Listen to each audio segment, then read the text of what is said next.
What is going on, guys? And in this video, we'll be taking a look at the specialists and the gadgets there to see how they really affect the game overall, like how you can put pretty much any gadget on any of the specialists there and run whichever kind of build you want, which is pretty cool and can make it diverse and all that and actually run what you actually feel like running. When it comes to specialists, I know many people are kind of worried about how all their abilities are going to affect the game because there's only 4 that were in this beta, and there's going to be a lot more in the actual release of the game. Definitely going to be changing up the maps there and like lobbies. Everybody's going to be running different characters and all that. The other thing is, a lot of people are wondering about the visibility issues, which I can kind of see where you're coming from, but to be 100% honest, on PS5, I wasn't really having any issues seeing any of the enemies there. I normally knew when there's an enemy near me or in front of me, and I can normally see them at a good amount of distance there. I really didn't have any issues seeing them and stuff like that. But if we're taking a look right now at the specialists, obviously Mackey's going to have the grappling hook and then Nimble, which helps him move faster when aiming and on zip lines. Obviously, he could shoot the grappling hook on buildings, which can get him to buildings faster. Very, very cool, honestly, and I didn't really see like any way that was overpowered when I was using him anyway. Obviously, when he's on the grappling hook, he moves pretty dang fast, you can't shoot him. If we move on and take a look at the sentry gun right now, the sentry gun is also pretty interesting as well, mainly because like you put it down and it actually shoots the enemies. I did mention in the beta impressions video that I didn't notice the sentry gun being too overpowered, at least when I was using it. It was more like a helping hand and trying to help you shoot enemies nearby, and sometimes it could actually wreck you. Like when I was actually shooting at them, they were damaging me a little bit, but I never really had any issues versus the actual sentry guns there. And then the other thing is sentry operated, which nearby sentry guns are more effective. So you put them together, probably do more damage. That's why they have like a little circle thing around them. Definitely something to use, and if you're into the sentry gun, I know a lot of people are running the engineer class there. Very fun class. I wasn't using the sentry gun too much. I didn't really find it too useful, but depending on where you are on the map, it's probably very, very good. Moving over, we have the Recon, which is another specialist that many people are probably going to like. He gets the Recon drone, scout ahead without risk. So if your team's trying to push up to an objective, you don't know how many people are there, take out the drone and head over there and try to spot the enemies for your team. Could be pretty useful and pretty cool as well. The other thing he has is a movement sensor. Sensor alerts you to nearby threats. So obviously you have that little red pulsating thing when there's an enemy near you, and then your team is blue, I believe, as well. So pretty cool there. I wasn't really noticing too much of an overpowered difference there.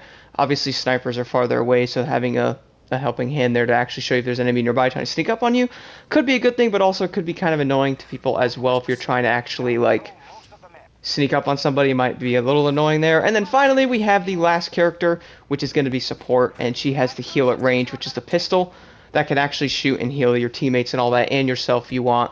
I honestly kind of like the how the medic is, to be honest. I kind of like it. I like how this pistol is. Obviously you can run out of ammo, you get 12 rounds, and then you run out of ammo, so you can only actually heal yourself about 12 times with it, I believe. And then combat surge and revive an ally to full health. A lot of the characters obviously only heal you to about 50%. So she'll heal you to 100%, and she can also revive everybody. If you're not running her, you can only revive your squad. I have not noticed a speed difference in her resing. I think it might be a little bit faster. From testing it a little bit, I do think it's around the same speed as the other characters. If you're trying to res your squad member and you're not the support person, you're going to probably be there a little longer than normal. I noticed she does res a little bit faster, at least what I've noticed using her a little bit. So it could be a pretty dang good thing as well. And then guys, taking a quick look at the gadgets now. So I know a lot of people are wondering about this as well. So in Battlefield 2042, you'll be able to put any gadget you want on pretty much any of the characters. I'm sure this will probably be the same when all this, specialists are actually released. So for the gadgets, you have the medical crate, the ammo crate, C5 explosive, the rocket launcher, and then you have an AA missile which can shoot down air vehicles, and then you have a repair tool, and then an IBA armor plate. So how do these actually affect? Well, to be honest, I have not seen a lot of people be running the rocket launcher unless I'm in a ground vehicle. It seems when all the rocket launchers come out, people probably aren't shooting them. Besides that, I guess I would normally shoot the rocket launcher just because I get a helicopter or a big group of enemies. But it seems like this could be a good thing. And to be completely honest, I kind of like how they have the gadget thing set up with the specialists. I'm not sure how many people are going to like it. How every character can run like a med kit, maybe your squad member can run an armor thing, and then you can have 2 guys with rocket launchers and actually be able to get like a squad together that can take out like tanks and enemies and all that and do it like efficiently, have health, have ammo and all that good stuff. Could be kind of cool to run squads and actually run like different setups with other people to see what could be a really good squad setup depending on the specialists and all that as well, with each gadget and all that they have. Or like each special ability that they each may have there as well can really affect the gameplay. And I think it's kind of cool overall. Very interested to see how it plays out in the game.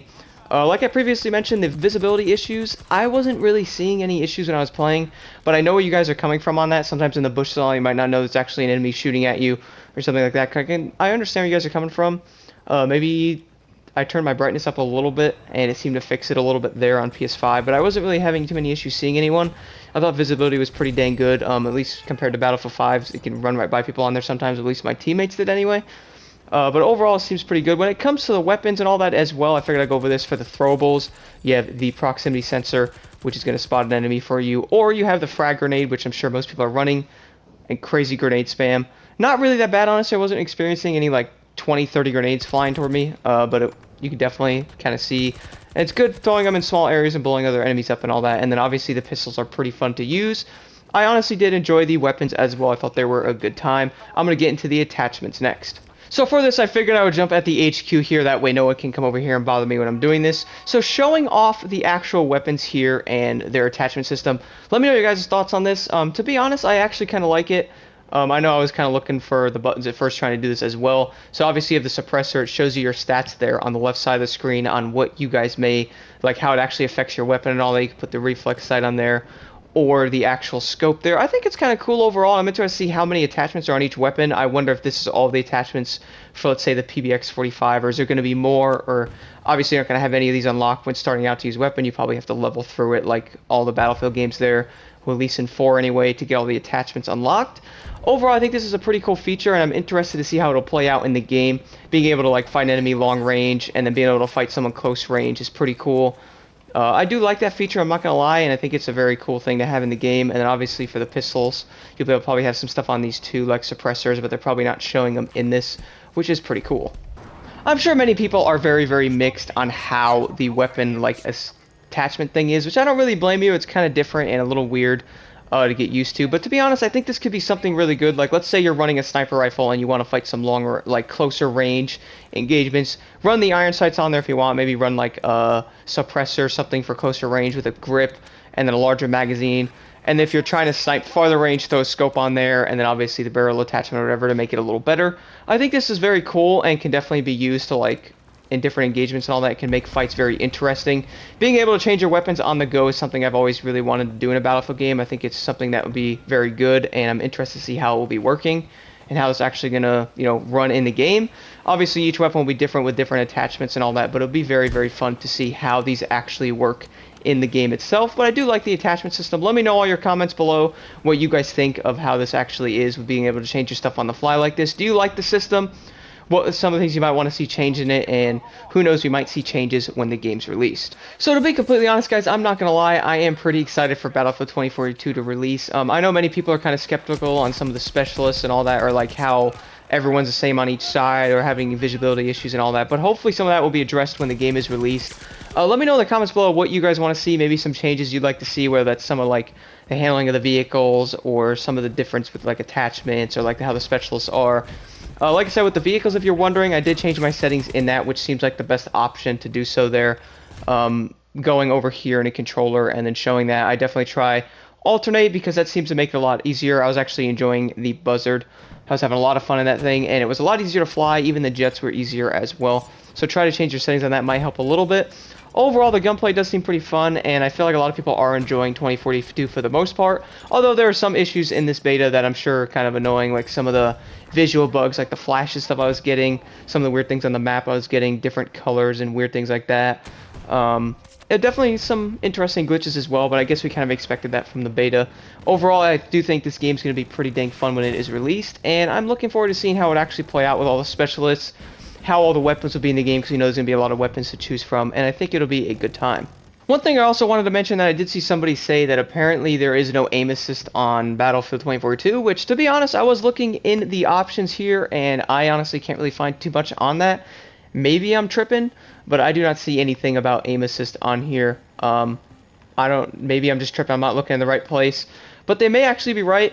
I'm not seeing anything on here. Maybe that is a reason why they haven't had it. That might be some issues people might face there without aim assist. Could be definitely weird on the controller, because you can't snap, and you can definitely see how it like doesn't stick on your enemies, kind of like how the Apex aim assist is. You could definitely see a difference there overall. Let me know your thoughts on that if you guys have noticed a change playing this on controller, and let me know what you guys think as well. I was noticing a difference when I was playing as well, but I was also really enjoying it, because you obviously do need to do more input on the controller to be able to aim a little better. Obviously, going against some like PCs and all that could be a little different, like mouse and keyboard might have a bit of an advantage, but there's probably a way and a reason they actually did that, and I honestly didn't see too many issues being in lobbies. I mean, most of the lobbies I was in was like 90% PC players anyway, and I wasn't really having too many issues in there. I was still having a great time. I was enjoying the weapons and all that, even without the aim assist. You can definitely see it when using the snipers. So that's one way I was testing it. Is pull out a sniper and try to aim at people, like enemies and all that, and you will definitely see a difference there with how like snaps on enemies, or if it even does it all for that matter compared to other games. Like if you take a look at like Apex, something like that, you can clearly see that you're like slowing down on like the dummy in the firing range or like the enemies and stuff like that, and you can definitely see a difference there. But overall, I'm very interested to see how this game comes out within the next month there. Can't wait to see how it plays and all that. And I'm sure a lot of these issues hopefully will be fixed by launch. I'm sure many people are very skeptical and wondering, but I'm sure they're working on that, and hopefully they'll take all the feedback and all that and make this game really, really good. Looking forward to it overall, guys. Let me know your thoughts overall on the beta, and what are some of the things you're looking forward to playing this, and maybe what are some of the things you guys like to see change with those attachments, specialists, gunplay, vehicles, whatever that may be. Let me know in the comments below. Thank you all so much for watching.